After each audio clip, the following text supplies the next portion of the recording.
Hey everyone, John here. Welcome back. This is our concluding video on our series about health and fitness for our kids. We started off with nutrition, and this week we started talking about the exercise and fitness side of it. And I just wanted to reiterate a couple things today and talk a little bit more about an item I spoke about yesterday, which was variety.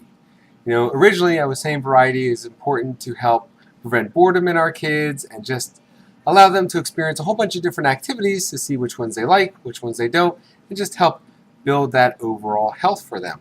But variety is more important than just preventing boredom.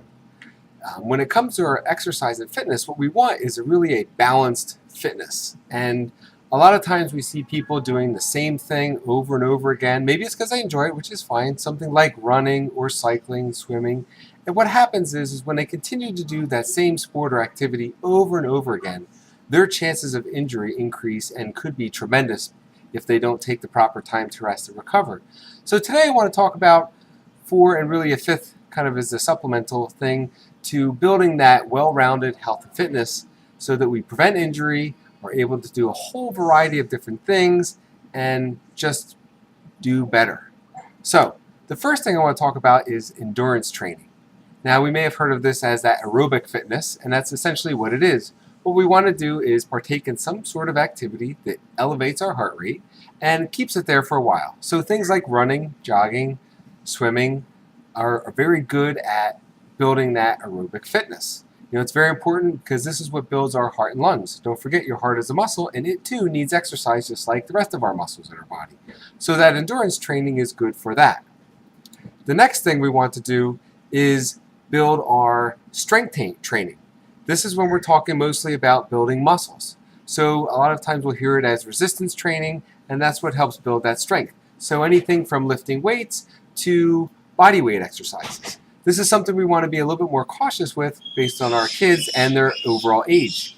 A rule of thumb is that we don't want to be lifting weights, especially heavy weights, if the growth plates aren't sealed. So this is something you definitely want to check with your doctor with first to make sure it's safe for your children to start lifting weights if they're old enough.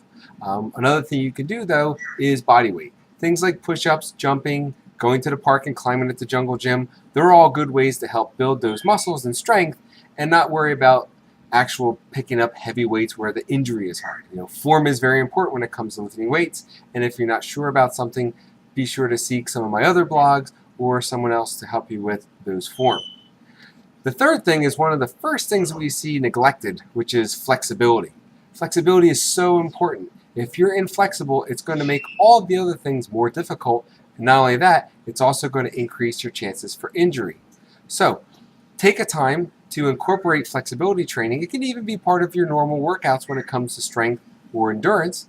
Make sure you warm up properly, take a light stretch, and then after your workouts, stretch at the end. Another way to incorporate this flexibility is to do things like yoga. I recommend at least once a week to do some form of yoga, even if it's a very calming, relaxing yoga to just build flexibility, to some of the more power-related ones that we'll see today at different classes where you're doing more of the strength-gaining poses. Yoga has such a variety in it that you can use it for almost all aspects of fitness. The next thing that we want to do that we also see neglected is recovery. If you're working out 3 to 4 to 5 and even 6 days a week, you need at least 1 day a week to take for recovery.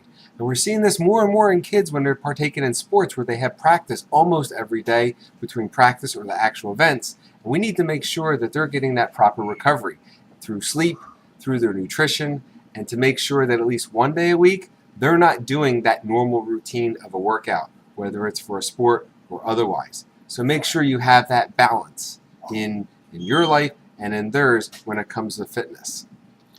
And then finally, something to incorporate with in the strength training or the endurance is that high intensity.